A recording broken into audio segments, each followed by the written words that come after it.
नमः भगवान महावीर स्वामी की जय। मेहरा वालिया साइया रखी चरना दे कोल। मेहरा वालिया साइया रखी चरना दे कोल रखी चरना दे कोल रखी चरना दे कोल रखी चरना दे कोल रखी चरना दे कोल। मेहरा वालिया साइया रखी चरना दे मेहरा वालिया साइया रखी चरना दे।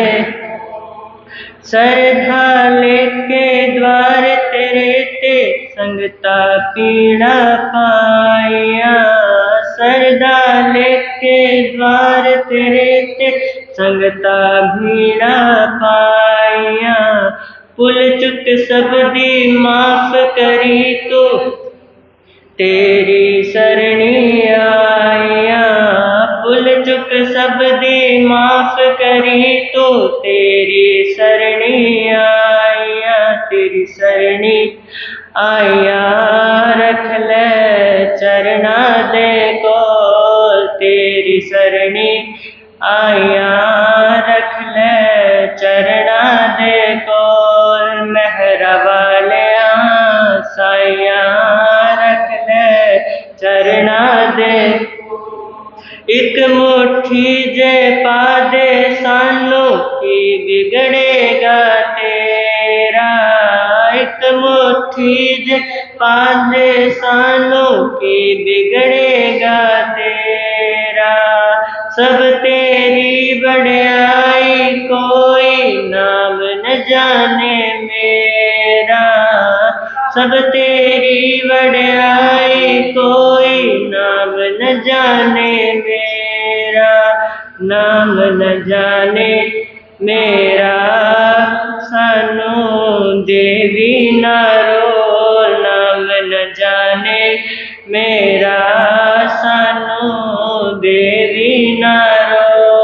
मेहरा वालिया साइया रखी चरना दे कोल। मेहरा वालिया साइया रखी चरना दे कोल रखी चरना दे कोल रखी चरना दे कोल रखी चरना दे कोल रखी चरना दे।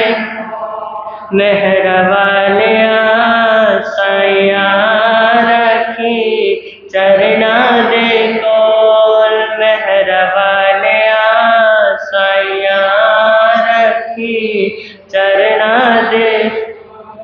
दे मैनू वरदान में हर पल तेरे गाने गावा। दे मैनू वरदान में हर पल तेरे गाने गावा। तेरे नाम दी गंगा विच में रज रज चुबियां लावा। तेरे नाम दी गंगा विच में रज रज चुबियां लावा।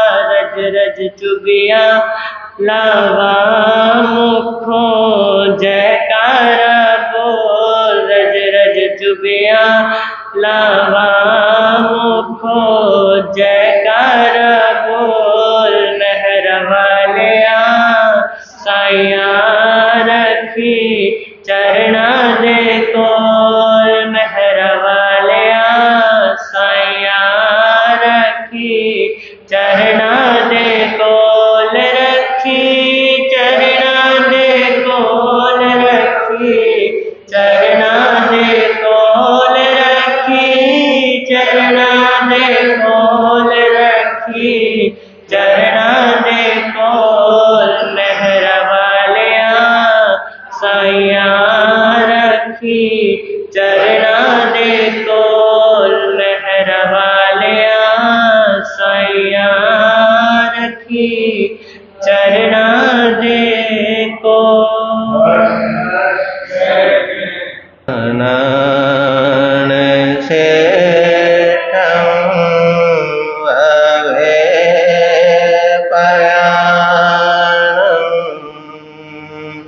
सच्चे सुवर्णवज्रं वयन्ति तवे सुवातमं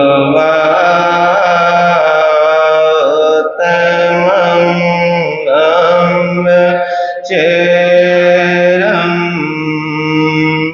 लोगोत्तमे सामने नायकोते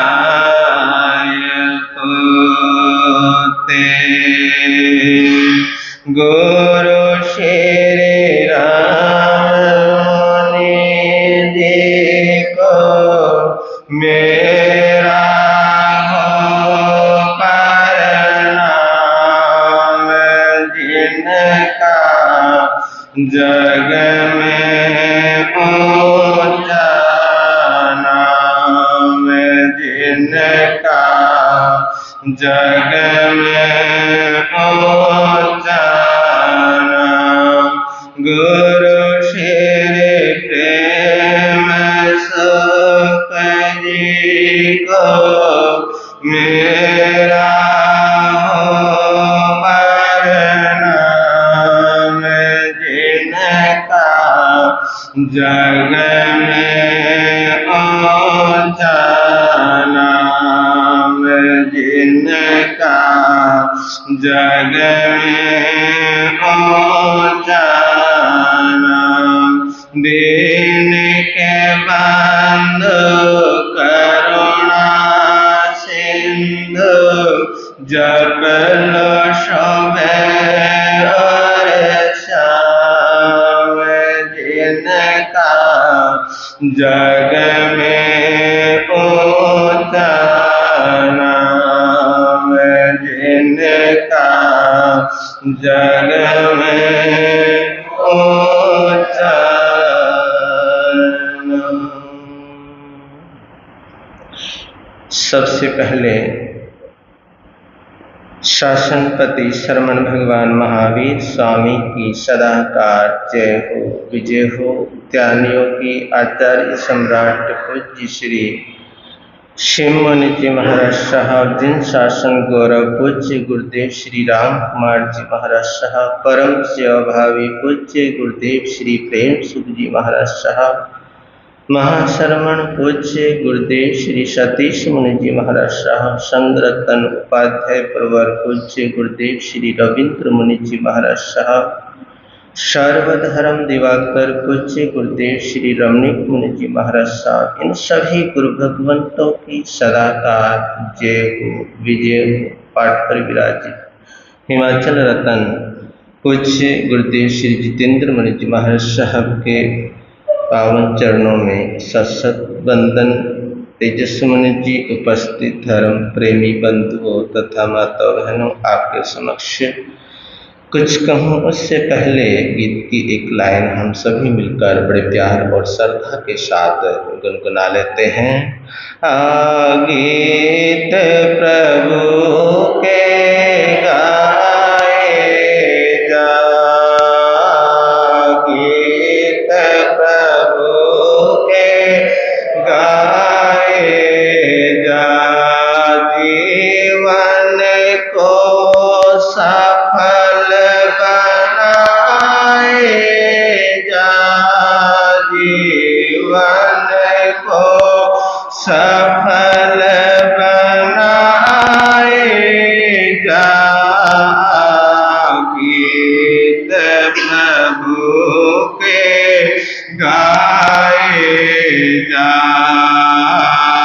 गीत प्रभु के गाए जा, जिस जग को कहता मेरा है, जिस जग को कहता मेरा है। जग चिड़िया रैन बसेरा है। जग चिड़िया रैन बसेरा है। इस जग से प्रीत हटाई जाए। इस जग से प्रीत हटाई जाए। गीत प्रभु के गाए जा।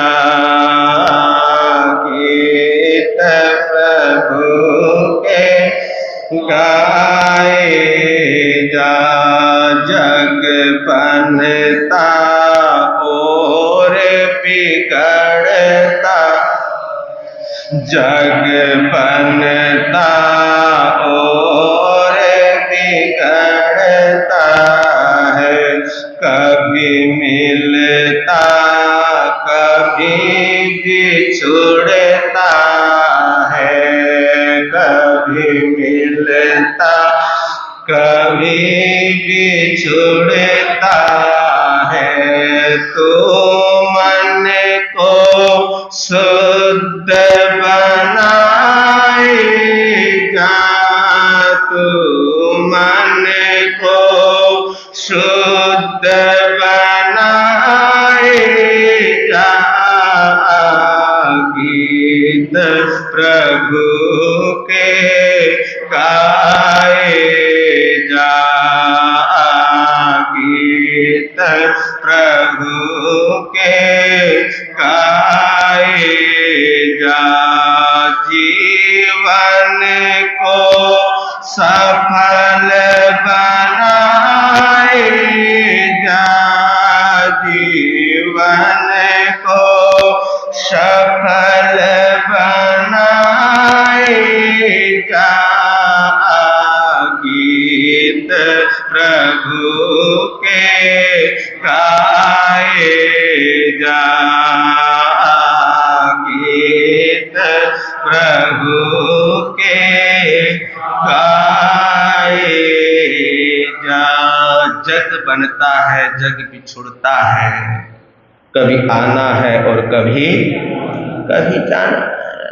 इसलिए कहते हैं कि संसार से प्रीत हटाए जा। संसार से प्रीत हटाए जा। क्योंकि ये प्रीत संसार के प्रति जो हमारी आसक्ति है, संसार के प्रति जो हमारी प्रीत है, वो प्रीत हमारे संसार को और क्या कर देती है, और बढ़ाती है। और जो भगवान से प्रीत लग जाती है, परमात्मा से लग जाती है, आत्मा से लग जाती है, वो प्रीत वो प्रभु हमारे को संसार सागर से क्या कर देती है, बाहर कर देती है।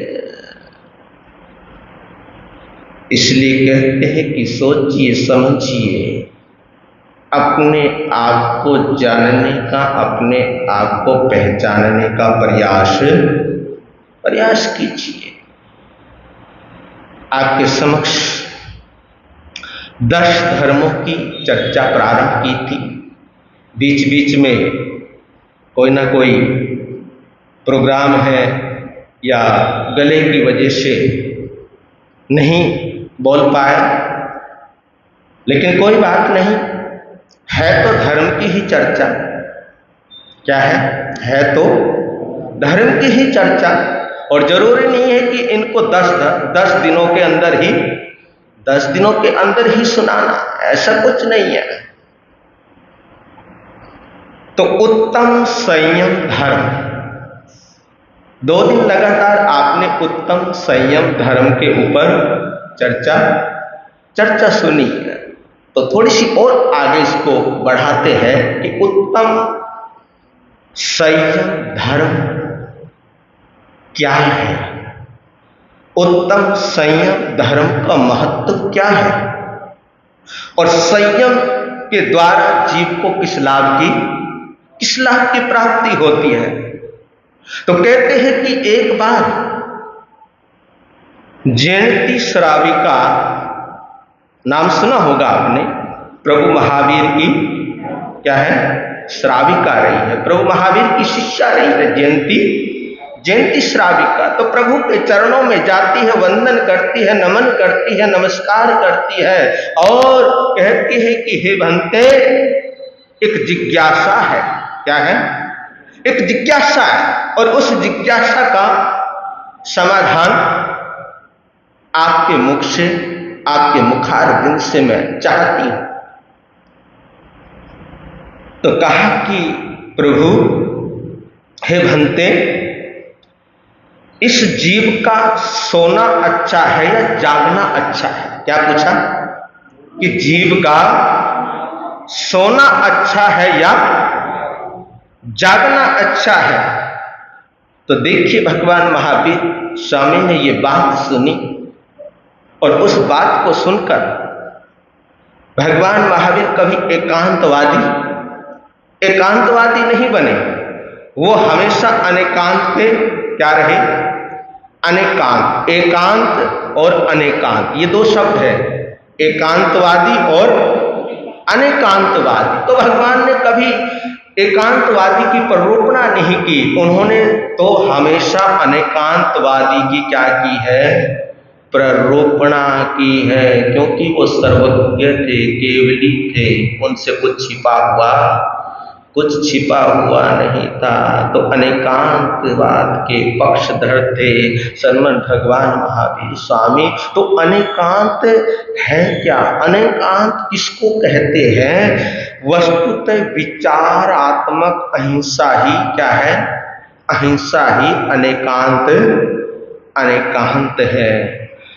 अनेकांत एक दृष्टि है। क्या है? अनेकांत एक दृष्टि है, एक दृष्टिकोण है। अनेकांत एक दृष्टिकोण है, एक भावना है। अनेकांत एक विचार है और सोचने समझने की एक निष्पक्ष पद्धति है। निष्पक्ष का मतलब जिसमें कोई पक्षवाद नहीं होता है, जिसके अंदर कोई छोटा और बड़ा नहीं होता है, उसको कहते हैं अनेकांत। तो आचार्य सिद्धसेन दिवाकर ने भी अनेकांत को विश्व का गुरु कहा। किसका गुरु कहा? विश्व का गुरु कहा, क्योंकि अनेकांत के बिना लोक व्यवहार, ये जो लोक का व्यवहार है, अनेकांत के बिना ये लोक व्यवहार चल नहीं सकता। तो मैं उस अनेकांत को नमस्कार करता हूं। ये कौन बोल रहे हैं? आचार्य सिद्धसेन दिवाकर बोल रहे हैं कि मैं उस अनेकांत को क्या करता हूं? अनेकांत को नमस्कार करता हूं, अनेकांत को मैं प्रणाम करता हूं, जो जन जन के जीवन को आलोकित करने वाला गुरु है। जो जन जन के जीवन को आलोकित करने वाला क्या है? गुरु है। गुरु क्या करता है? अंधकार से प्रकाश की ओर लेकर जाता है। गुरु का जीवन के अंदर बहुत बड़ा क्या है? बहुत बड़ा महत्व होता है। एक गुरु ही है जो भगवान का रास्ता, भगवान का मार्ग बतलाता है, भगवान का रास्ता बतलाता है, मंजिल बताता है, रास्ता दिखलाता है कि अगर तुम इस रास्ते पर चलोगे, इस मार्ग से आप चलोगे तो मंजिल पर क्या हो जाओगे? मंजिल पर पहुंच जाओगे। देखिए, आप और हम अहिंसा और अनेकांत के गीत बहुत गाते हैं। संत भी गाते हैं और श्रावक भी गाते हैं। अनेकांत के गीत बहुत गाते हैं, बड़े बड़े भाषण होते हैं, बड़े बड़े प्रवचन होते हैं। अनेकांत क्या है? अनेकांत क्या है?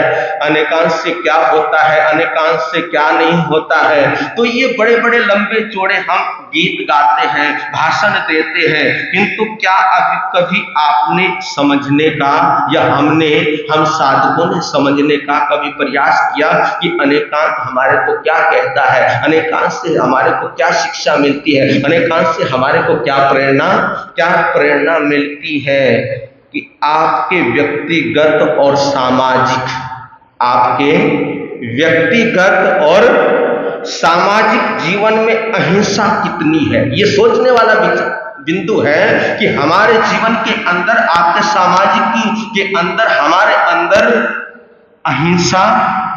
अहिंसा कितनी है, अनेकांत कितना है। क्योंकि कोई सिद्धांत पोथी के पन्नों पर कितना ही अधिक विकसित हो जाए, पोथी के पन्नों पे कितना ही क्यों ना पल्वित हो जाए, कितना ही क्यों ना लिखा जाए या लिखा गया हो या पल्वित हो गया हो या विकसित हो गया हो, किंतु जब तक जीवन की धरती पर, इस जीवन की धरती पर उसका उपयोग और प्रयोग नहीं किया जाएगा, इस जीवन की धरती के ऊपर उसका उपयोग और प्रयोग नहीं किया जाएगा, तब तक उससे कुछ लाभ होने वाला नहीं है। भाई उपयोग तो करना पड़ेगा, प्रयोग तो करना पड़ेगा, जीवन के अंदर तो उतारना पड़ेगा। जो भी सूत्र है, चाहे वो सूत्र छोटा हो, चाहे वो सूत्र बड़ा हो, लेकिन जो परमात्मा के सूत्र है वो कोई छोटे सूत्र नहीं होते हैं, क्योंकि वो वीतराग के मुख से निकले हुए शब्द है, परमात्मा के मुख से निकले हुए शब्द है, वो छोटे हो ही नहीं सकते। कि देखिए, खेद की बात तो ये है कि अनेकांतवादी कहलाने वाले, है ना, अनेकांतवादी कहलाने वाले, भगवान को मानने वाले, महावीर को मानने वाले जैन भी अपने एकांत को पकड़कर क्या कर बैठे हुए हैं। हमारे श्रावक, चाहे साधक हो चाहे श्रावक हो, वो अपने एकांत को पकड़कर बैठ गए हैं। श्वेतांबर और दिगंबरों के संघर्ष, है ना, श्वेतांबर के दिगंबरों के जो संघर्ष है, स्थानकवासी और तेरापंथियों के जो झगड़े हैं, जो लबड़े हैं, जो रगड़े हैं, इस तथ्य को प्रमाणित करते हैं कि हम लोग केवल अनेकांत की कोरी बात भर ही करते हैं। अनेकांत के गीत हम गाते हैं, लेकिन वो गीत कहाँ से गाए जाते हैं, वो जो बातें होती है वो कहाँ से होती है, किससे होती है? जीवन से होती है, जिह्वा से होती है, हैं? ये जो बातें हम करते हैं, वो बातें हम जीवा से करते हैं, खाली जीवा से करते हैं, कंठ से करते हैं, ये गले से ऊपर तक की बातें करते हैं। वो बातें हृदय तक नहीं उतरती है, वो बातें हृदय तक नहीं जाती है। और जो बात हृदय तक नहीं जाएगी, हृदय में नहीं उतरेगी, तो फिर तो संघर्ष रहेगा। उन बातों को हम कह तो देते हैं, लेकिन उनको हम जीते नहीं हैं। उनको हम जीवन का हिस्सा नहीं बनाते हैं। किसका हिस्सा बनाते हैं उनको? जीवा का हिस्सा बनाते हैं। जीवन का हिस्सा नहीं बनती है वो बातें। जिस दिन वो जीवन का हिस्सा बन जाएगा, तो प्रेम, करुणा, मैत्री भाव की बंसी बजेगी। तो महावीर ने कहा, जहां एकांत ही होगा, जहां पर एकांत ही होगा, वहां टक्कर होगी। जहां पर एकांत समझ गए ना आप? भाई मैं ही सही हूं, मैं ही सही हूं, बाकी सब क्या है? बाकी सब गलत है। एकांत का मतलब है कि मैं ही सही हूं, बाकी सब गलत है, मेरा ही धर्म सही है, बाकी धर्म है ही नहीं। तो महावीर ने कहा, जहां एकांत ही होगा वहां पर टक्कर होगी, वहां पर संघर्ष होगा, वहां पर कलह होगी, वहां पर विवाद होगा, वहां पर युद्ध होगा, वहां पे महायुद्ध होगा। क्या होगा? वहां पे महायुद्ध होगा और जहां अनेकांत भी होगा। देखिए यहां पे दो चीजें, ही और भी, है ना। जहां पर एकांत ही होगा और जहां पर अनेकांत भी होगा, वहां संवाद होगा। वहां क्या होगा? वहां पर संवाद होगा, वहां पर विवाद नहीं होगा। वहां पे कोई विवाद या संघर्ष, वहां पे कोई संघर्ष नहीं होगा। वहां पर प्रेम होगा। जहां पर अनेकांत होगा, जहां पर अनेकांतवाद होगा, वहां पर क्या होगा? वहां पे संवाद होगा, वहां पर प्रेम होगा, वहां पर आनंद होगा, वहां पर मैत्री होगी, विचारों का आदान प्रदान होगा। विचारों का क्या होगा? आदान प्रदान होगा और सत्य से साक्षात्कार, सच्चाई से साक्षात्कार होगा, परमात्मा से साक्षात्कार होगा। तो भगवान ने अनेकांत से उत्तर दिया, अनेकांत से उत्तर दिया। परमात्मा ने कहा कि हे जयंती, किसी का सोना अच्छा है और किसी का जागना अच्छा है। ये परमात्मा ने जवाब दिया जयंती श्राविकों को। ये नहीं कहा कि सोना ही सोना अच्छा है या जागना ही जागना अच्छा है। तो अनेकांत की दृष्टि से परमात्मा ने जयंती श्राविका को ये समाधान करते हुए कहा कि हे श्राविका, किसी जीव का जागना अच्छा है और किसी जीव का सोना अच्छा है। देखिए, जो लड़का शरारती होता है, जो बच्चा शरारती होता है, जो शरारत करता है, तो घर वाले भी कहते हैं कि अगर ये थोड़ी देर के लिए सो जाए, क्या हो जाए? अगर ये थोड़ी देर कुछ समय के लिए अगर ये सो जाए तो इस अच्छा होगा। क्या होगा? अच्छा होगा, क्योंकि वो जानते हैं कि ये क्या है? शरारती है, शरारत करता है। अगर जागता रहेगा तो शरारत करता रहेगा। अगर इस बच्चे को हमने गली में भी भेज दिया, अगर मोहल्ले में भी भेज दिया, अगर कहीं पर भी इसको भेज दिया, तो वहां पर भी जाकर कोई ना कोई उपालंब लेकर आएगा। घर में रहेगा तो घर में भी कुछ ना तोड़ फोड़ मचाता रहेगा, घर के अंदर भी कुछ ना तोड़ फोड़ करता रहेगा। एक के खराब होने से सारा पूरा का पूरा घर अशांत हो जाता है। क्या हो जाता है? अशांत हो जाता है, डिस्टर्ब हो जाता है। तो ऐसे जीव का क्या है? ऐसे जीव का सोना ही अच्छा है। देखिए, बिल्ली यदि जागती है, बिल्ली अगर जागती है तो क्या करती है? वो हिंसा करती है ना। अगर बिल्ली जाग रही है तो बिल्ली क्या करेगी? हिंसा करेगी, बिल्ली पाप ही करेगी, चूहों को ही क्या करेगी? चूहों को ही पकड़ती है। और अगर वो सो भी जाए, अगर बिल्ली को नींद भी आ जाए, तो कहते हैं कि बिल्ली सोती सोती सोपन के अंदर भी, सोपन किसके देखती है? चूहों के देखती है। क्योंकि भैया मनस्थिति, जैसी मनस्थिति होगी वही तो नजर आएगा। जैसी दृष्टि होगी वही तो नजर आएगा।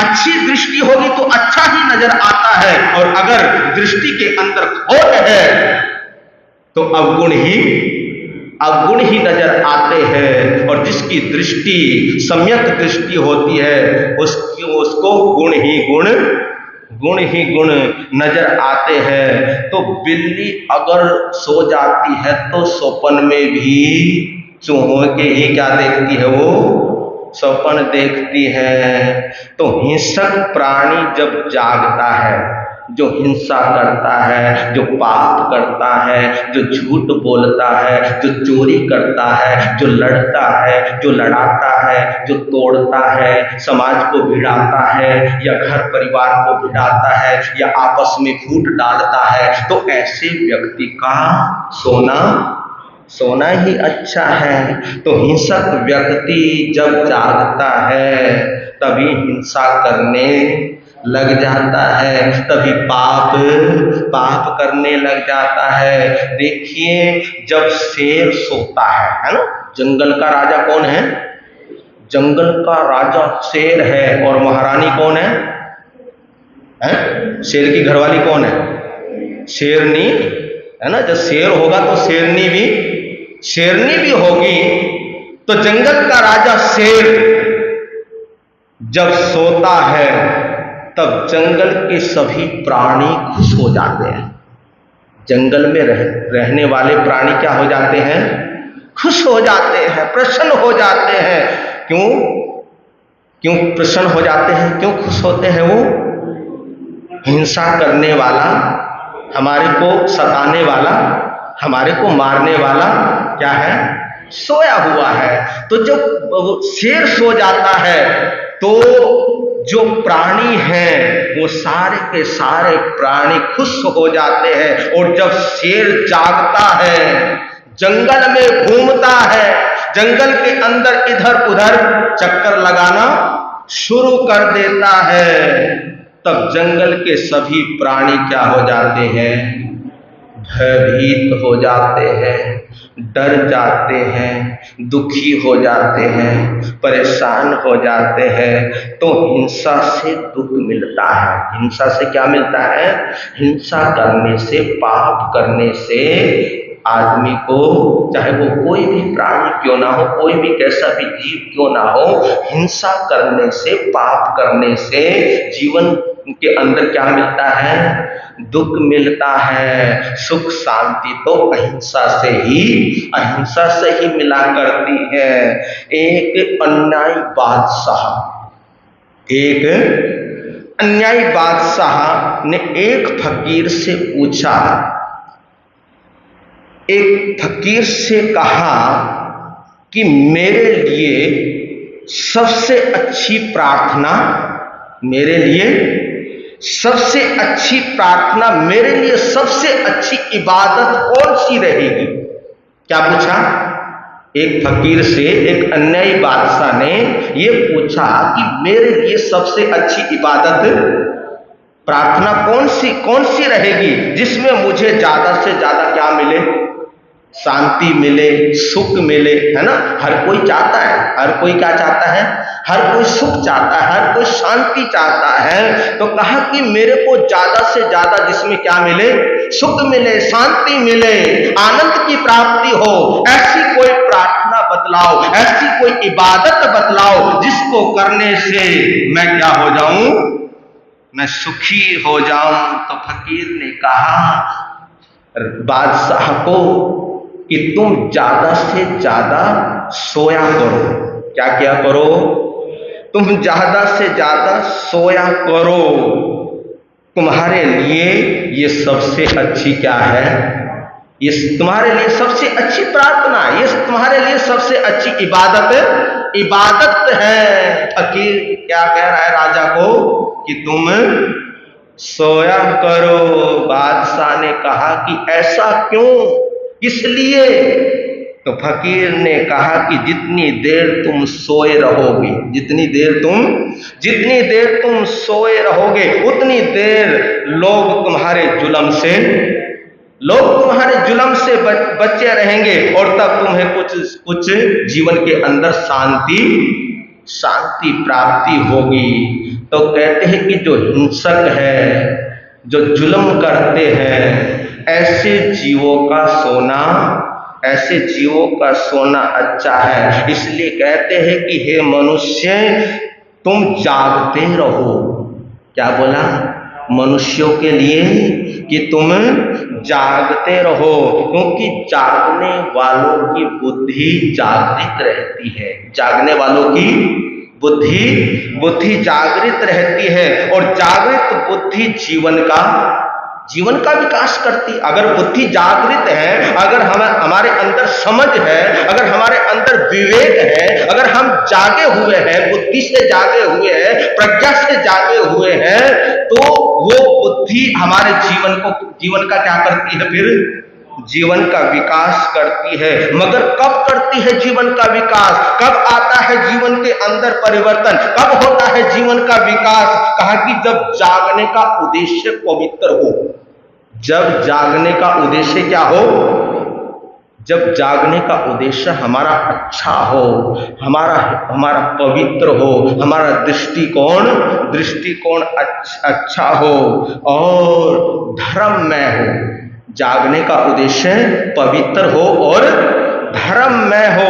इसलिए कहा गया है कि धर्मात्मा का जागना और पाप आत्मा का सोना अच्छा है। धर्मात्मा का जागना और पाप आत्मा का सोना अच्छा है। क्योंकि अगर धर्मात्मा जागता रहेगा, खुद तो वो जागृत है ही है, लेकिन औरों को भी क्या करेगा? वो औरों को भी जगाएगा। जो मोह माया के अंदर पड़े हुए हैं, और जो हमारे संत हैं, गुरु भगवंत हैं, ये यही तो करते हैं। जो मोह माया के अंदर पड़े हुए हैं, उनको जगाने का क्या करते हैं? जगाने का प्रयास करते हैं। और जो पाप ही पाप करता है, वो क्या दूसरों को जगाएगा? वो तो खुद ही क्या है? खुद ही सोया हुआ है। तो धर्मात्मा का जागना अच्छा है और पाप आत्मा का सोना अच्छा है। जो कमल है, जो मधुर स्वभाव का है, जिसका स्वभाव क्या है? जिसका स्वभाव अच्छा है, जिसका स्वभाव मधुर है, जो धर्मात्मा है, उसका जागना अच्छा है। और जो कठोर है, जो हृदयहीन है, उसका सोना अच्छा है। देखिए, कहते हैं कि एक प्राणी के धार्मिक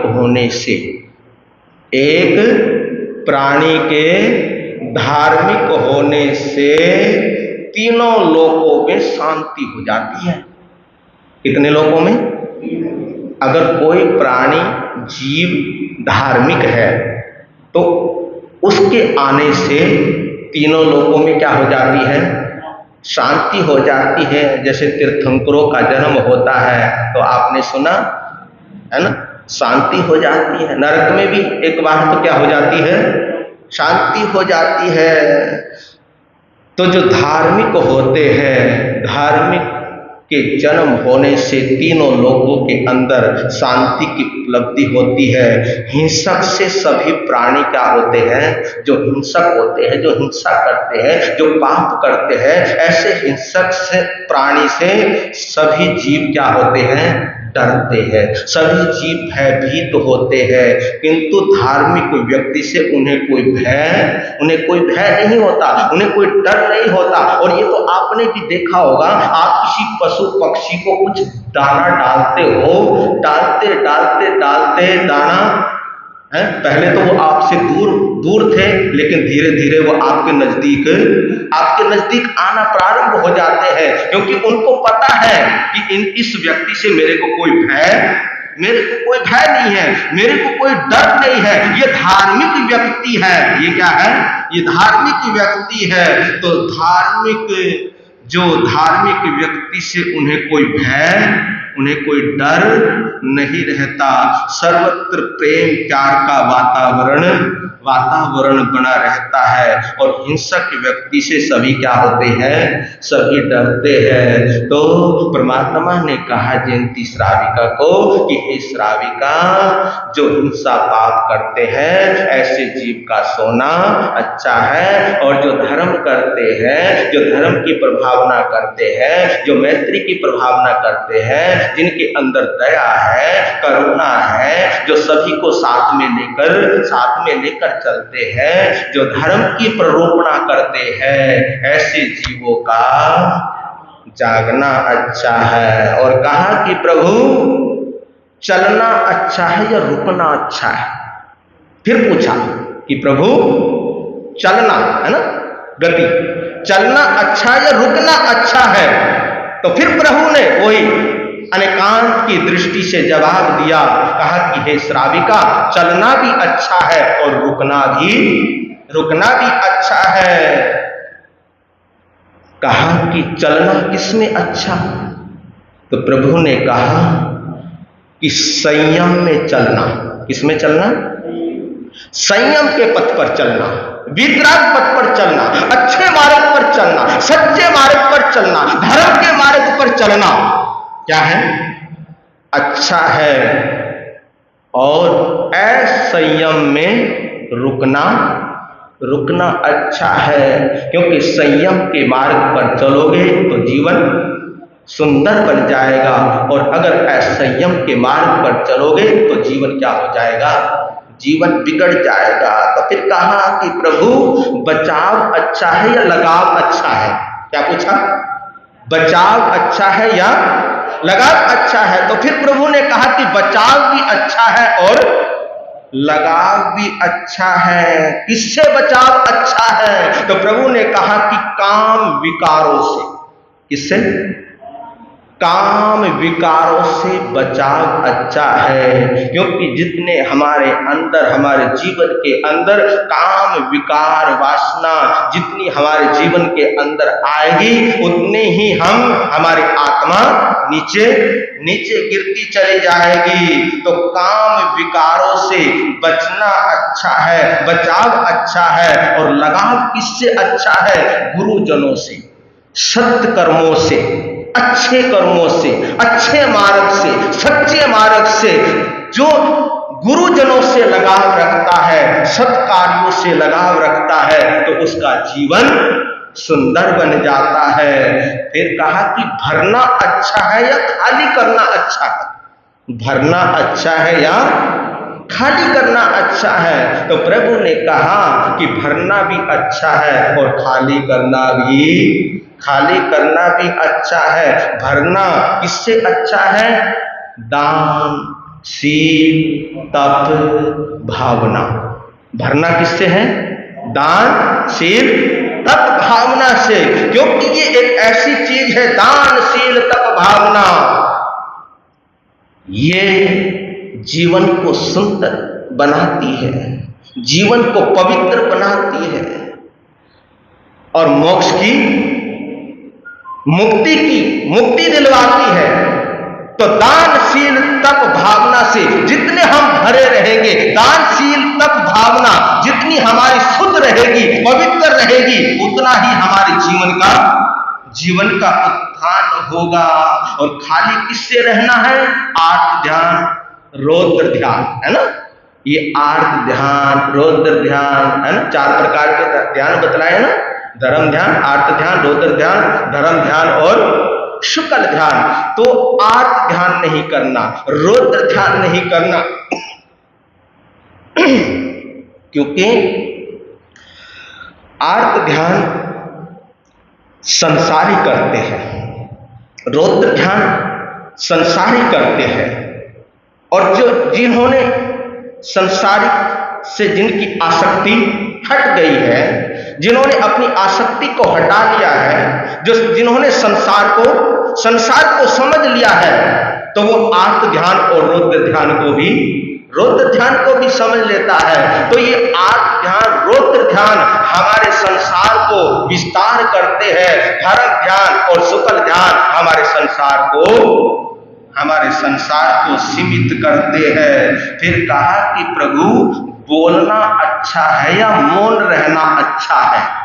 बोलना अच्छा है या मौन रहना अच्छा है? तो प्रभु ने कहा कि बोलना भी अच्छा है और मौन रहना भी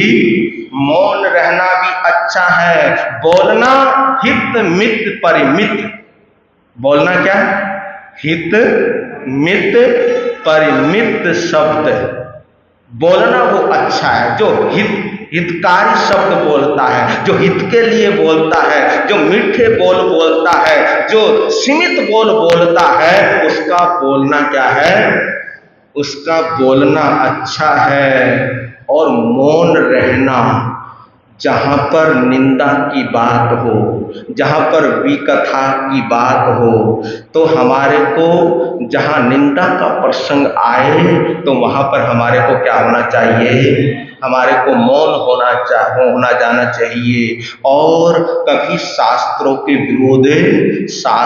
विरोध हमारे को नहीं बोलना चाहिए, हमारे को कभी विकथा नहीं करनी चाहिए। तो मौन कहाँ पर रहना है? जहाँ पर निंदा की बात आती हो तो वहाँ पर क्या रहो? मौन रहो। वहाँ पे मौन रहोगे तो पाप से क्या रहोगे? पाप से दूर रहेंगे। तो फिर कहा कि प्रभु बढ़ाना अच्छा है या घटाना अच्छा है? क्या करना? बढ़ाना अच्छा है या घटाना अच्छा है? तो परमात्मा ने कहा कि बढ़ाना भी अच्छा है और घटाना भी अच्छा है, दोनों ही अच्छे हैं। तो बढ़ाना क्या है? ज्ञान, दर्शन, चारित्रता। किसको बढ़ाना है? ज्ञान, दर्शन, चारित्रता पे। क्योंकि ज्ञान के बिना क्रियाएं क्या रह जाती है? अधूरी रह जाती है। तो ज्ञान को बढ़ाइए, अपने दर्शन को बढ़ाइए, अपने चारित्र्य को, अपने तप को बढ़ाइए। तप से शुद्धिकरण होता है, तप से इस जीवन का विकास होता है, ज्ञान से विकास होता है, दर्शन से विकास होता है, चारित्र से विकास होता है। तो बढ़ाना किसको है? ज्ञान, दर्शन, चारित्र और तप को बढ़ाना है। और घटाना किसको है? प्रदर्शन, आडंबर को। किसको घटाना है? प्रदर्शन और आडंबर को। और आज हमारे समाज में आडंबर ज्यादा होने लगे, है ना, और धर्म कम होने लगा। अगर हम थोड़ा बहुत भी कुछ धर्म ध्यान करते हैं, सामायिक करते हैं, पाठ करते हैं, पूजा करते हैं, है ना, कोई भी तप करते हैं, तपस्या करते हैं, तो उसका ज्यादा दिखावापना ज्यादा होने लगा, दिखाने के लिए हम तैयार रहते हैं। तो कहा प्रभु ने कि प्रदर्शन और आडंबर को क्या कीजिए? क्योंकि जो तप है, तपस्या है, त्याग है, ये दिखाने के लिए नहीं है, ये हमारी स्वयं की आत्मा का उत्थान करने के लिए होता है। तो फिर कहा कि प्रभु सक्रियता अच्छी है या आक्रमणता अच्छी है? तो प्रभु ने कहा कि सक्रियता भी अच्छी है और आक्रमणता भी अच्छी है। सक्रियता किसमें? कि तुम धर्म में जागते रहो। धर्म में तुम क्या रहो? धर्म में तुम जागते रहो और पाप में तुम सोते रहो। धर्म के प्रति तुम्हारा क्या होना चाहिए? धर्म के प्रति तुम्हारा लगाव होना चाहिए, धर्म के प्रति जागृति होनी चाहिए। और जहाँ पर पाप की बात आती है, जहाँ पर हिंसा की बात आती है, तो वहाँ पर हमारे को जहाँ पर हिंसा की बात आती है, वहाँ पर हमारे को क्या करना चाहिए? सोना चाहिए। आगमों के अंदर आता है, शास्त्रों के अंदर आता है, गर्दभाली अणगार, है ना, पढ़ा होगा आपने। गर्दभाली अणगार ने संजय राजा को यही संदेश दिया था, यही उपदेश दिया था कि हे राजन, यदि तुम अभय चाहते हो तो दूसरों को भी अभयदान दो। राजा समझ गया, राजा चेत गया, क्योंकि हिंसा करके आप कभी अभय नहीं पा पाओगे, रह सकते। राजा सदा के लिए क्या हो गया? समझ गया। तो उत्तम संयम धर्म, संयम साधना का सार है। संयम क्या है?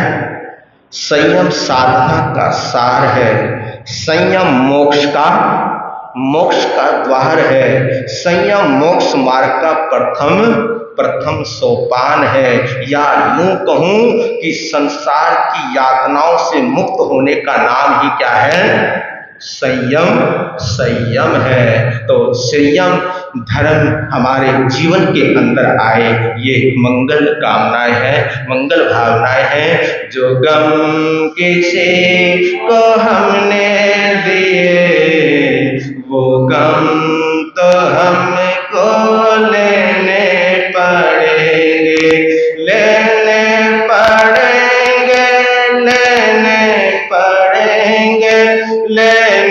पड़ेंगे, लेने पड़ेंगे क्या जो गम किसी को हमने दिए, वो गम तो हमको लेने पड़ेंगे। ले चलता हूँ आपको चंपापुरी, चंपापुरी के बाहर चबूतरा, चबूतरे के ऊपर जूता। जो कोई परदेशी आता पहले बार जूते मारता, फिर नगरी को देखने जाता। ये रहस्य है इस कहानी का, और इस रहस्य को खोला है चंपा नगरी का सेठ लक्ष्मीधर अपने सेवक रामू के समक्ष। बहुत दिन हो गए, इसको थोड़ा सा समापन भी करना है, तो सोचा कि थोड़ा सा मैं बोल लेता हूँ इसके ऊपर। टाइम तो हो रहा है, वैसे टाइम तो हो गया है ना। तो आप सुन रहे थे कि सुलखादाई आनंदपुर पहुंच गई। कहां पहुंच गई? आनंदपुर पहुंच गई। इतना सम्मान सत्कार मिलने के बावजूद भी, इतना सम्मान सत्कार मिलने के बावजूद भी फिर भी दिल बदला नहीं। भावना क्या है? उन दोनों को मारने की भावना है कि किसी ना किसी प्रकार, किसी ना किसी तरह मैं भोजन के अंदर जहर मिला दूं। लेकिन जहर मिलाने का कोई मौका नहीं मिला। मौका तो बहुत ढूंढा, लेकिन मौका नहीं मिला। तो करूं क्या करूं? एक आइडिया आया और सुबह सुबह रोने लगी।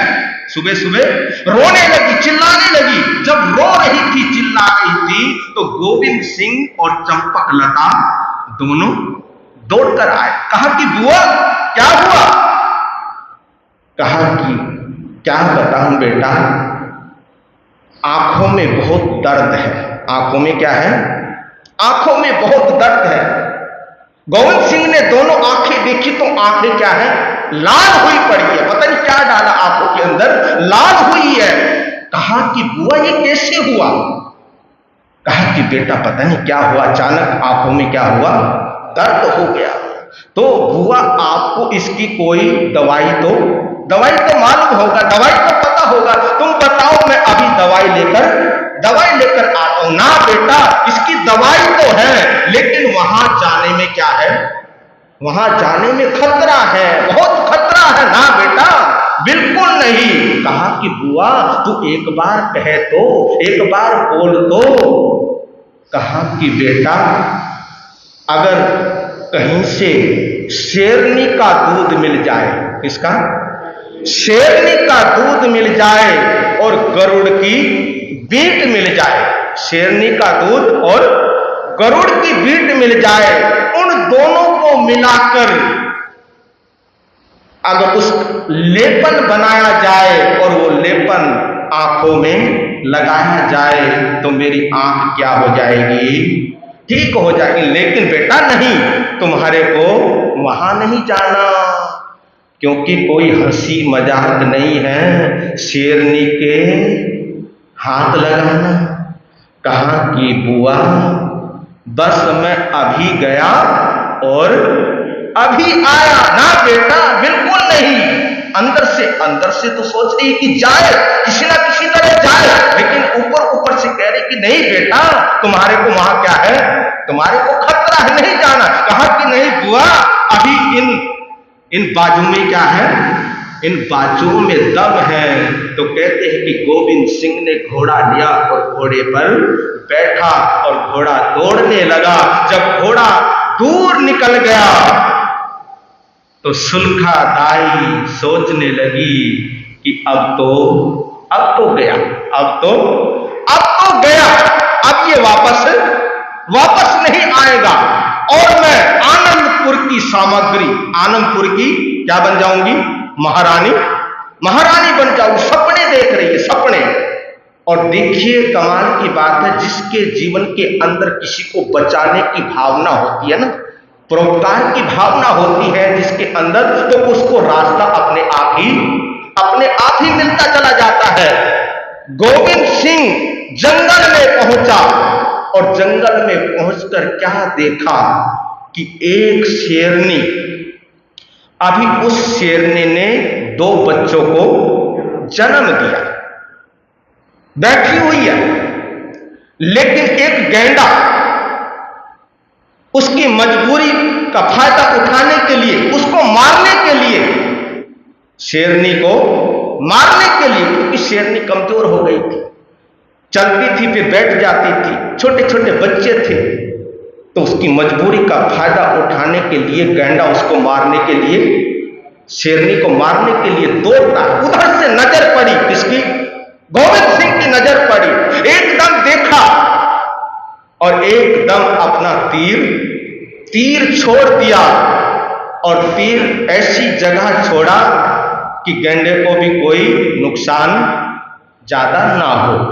तो जैसे ही तीर छोड़ा, तीर लगा गैंडे के, तो गैंडा क्या हो गया? भाग गया। और ये सारा का सारा नजारा कौन देख रही है?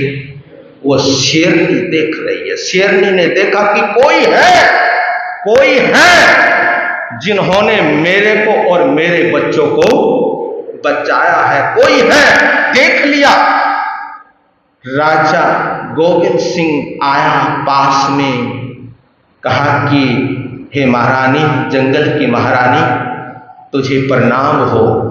देखिए पशु भी कृतज्ञता के आंसू आ गए शेरनी की आंखों में, एहसान के आंसू आ गए। उसको पता है कि इसने हमारे को क्या किया है? बचाया है। प्रणाम किया, और जो वो सोने का जो कटोरा था, वो सोने का कटोरा आगे बढ़ाया और कहा कि हे जंगल की महारानी, मुझे थोड़ा सा क्या चाहिए? आपका दूध चाहिए। इतना ही कहना था, शेरनी ने टांग उठाई और दूध निकाला। लेकिन जहां वो छोटे छोटे दो बच्चे, एक बच्चा गोविंद सिंह के कंधे पर आकर बैठ गया और गोविंद सिंह को प्यार करने लगा। उनका अंदाजा है अपना अपना, सबका क्या है? प्यार करने का अंदाजा है। वो प्यार करने लगा, फिर उसको नीचे उतारा, फिर कंधे पर आ गया, मानो वो ये कह रहा है कि मैं भी तुम्हारे साथ चलूंगा। गोविंद सिंह ने शेरनी को देखा, बच्चे को देखा, शेरनी की आंखों में देखा, कहा कि महारानी, ये देख रही हो ना नजारा कि ये मेरे साथ चलने की क्या कर रहा है? जिद कर रहा है। जब ये बात कही तो शेरनी उठी और उठकर एक अपने बच्चे को साथ में लिया और जंगल में चली गई। गोविंद सिंह ने दूध लिया, उस बच्चे को कंधे पर बिठाया, घोड़े पे बैठा और टक टक चलने लगा। रास्ते में एक वृक्ष आया, बहुत बड़ा वृक्ष, भारी वृक्ष आया, तो वहां पर उतरा, देखा कि गरुड़ की क्या पड़ी हुई है? बीट पड़ी हुई है। उन बीट को उठाया, कपड़े में रखा, थोड़ी देर के लिए वहां पर क्या हो गया? बैठ गया। और जैसे ही बैठा तो ऊपर गरुड़ के बच्चों का क्या था? घोंसला था। तो ऊपर से ची ची ची ची ये आवाज आई। तब गोविंद सिंह ने देखा कि आवाज कहां से आ रही है। तब ध्यान से देखा कि पीछे से एक सांप, एक सर्प गरुड़ के बच्चों को खाने के लिए ऊपर की ओर चढ़ा, क्योंकि गरुड़ और सांप का क्या है? बैर है। और इस बैर को, गरुड़ के बच्चों को मारकर वो अपने बैर का बदला चुकाता है। तो वो सांप ऊपर की ओर जा रहा है, तो गोविंद सिंह ने देखा कि हे भाई साहब, रुक, नीचे आ जा। लेकिन वो सांप तो ऊपर की ओर जा रहा है। अरे भैया, मैं कह रहा हूं कि रुक जा, ऊपर मत जा, और मेरे होते हुए तुम किसी असहायों के ऊपर हमला करो, तो ऐसा तो कभी हो ही नहीं सकता। अरे तुम मर्द का बच्चा है, तो इनके माँ बाप को आने दे, और फिर तुम हमला करके दिखाओ। तो वो ऊपर की ओर ही जा रहा है। एकदम गोविंद सिंह ने उस सांप की पूंछ पकड़ी और पूंछ पकड़कर उसको जंगल में फेंक दिया। सांप चला गया। लेकिन वो नजारा वो बच्चे देख रहे हैं और आंखों में कृतज्ञता के आंसू है बच्चों के। नीचे आया, चलने की तैयारी थी, इतने में उन बच्चों के गरुड़ और गरुड़नी दोनों आ गए। किसी मनुष्य को देखकर गरुड़ और गरुड़नी ने क्या कर दिया, उसके ऊपर हमला कर दिया। लेकिन वो बच्चे ऊपर से ही चिल्लाए, चें चें चें करने लगे और अपनी भाषा में उन बच्चों ने अपने माँ बाप को समझाया कि जिसके ऊपर तुम हमला कर रहे हो, इन्होंने तुम्हारे बच्चों की क्या बचाई है, जान बचाई है। वो समझ गए, एक टहनी के ऊपर बैठ गए। लेकिन क्या हुआ, ऊपर से एक गरुड़ का बच्चा सीधा गोविंद सिंह के कंधे पे आकर बैठ गया। तो गोविंद सिंह समझ गया कि ये भी मेरे साथ चलना चाहता। गरुड़ और गरुड़नियों को देखा, आंखों से आंखें मिलाई और उन्होंने इशारा कर दिया। घोड़े पर बैठा, एक तरफ शेर का बच्चा और दूसरी तरफ गरुड़ का बच्चा और हाथ में शेरनी का दूध। घोड़े पे बैठा, चल पड़ा और पहुंच गया महल में। कहा कि बुआ, अरे ये तो आ गया। मैंने तो सोचा था कि आज ठाकुर तो गए, लेकिन ये तो वापस आ गया। बुआ, जब वो शेर का बच्चा देखा, गरुड़ का बच्चा देखा, डर गई। इनको दूर रखो, मेरे से दूर रखो। तो कहा कि बुआ, ये लो गरुड़ की बीट और शेरनी का दूध। वो मिलाया, उसमें आंख में लगाया और आंख क्या हो गई, आंख तो पहले ही क्या थी, पहले ठीक थी। आंख में तो पहले ठीक थी, तो आंख ठीक हो गई। अब सोचने लगे, कहा कि वाह बेटा, तेरी भक्ति भी कितनी पवित्र भक्ति है। देखिए, एक तरफ तो निस्वार्थ भक्ति है और दूसरी तरफ मारने की तैयारी करती है। गजब की बात है। कहा कि बेटा, तेरी भक्ति को मैं सलाम करती हूँ। लेकिन वो बाहर से, अंदर से नहीं, वो बाहर से बोल रही है। सोचने लगी, अब तो ये वहां से भी बचकर आ गया, तो करूँ क्या। फिर एक आइडिया आया। क्या आइडिया आया, इसकी फिर चर्चा करेंगे। वीर नाम के ईर मोती, गुरु नाम के ईर मोती, प्रभु नाम के ईर मोती, मैं बिखराऊं गले गले। ले लो रे कोई राम का प्यारा, शोर मचाऊं गले गले। ले लो रे कोई गुरु का प्यारा, शोर मचाऊं गले गले। जिसने ये सब मोती लूटे, वो तो माला माल हुए। दौलत के जो बने पुजारी, आखिर वो दौलत के जो बने पुजारी, आखिर वो कंगाल हुए। सोना चांदी वाल सुन लो, लोहे कपड़े वाल सुन लो। अरे यमुना नगर वाल सुन लो, बात सुनाऊं खरे खरे। ले लो रे कोई राम का प्यारा, शोर मचाऊं गले गले। ले लो रे कोई गुरु का प्यारा, शोर मचाऊं गले गले। हो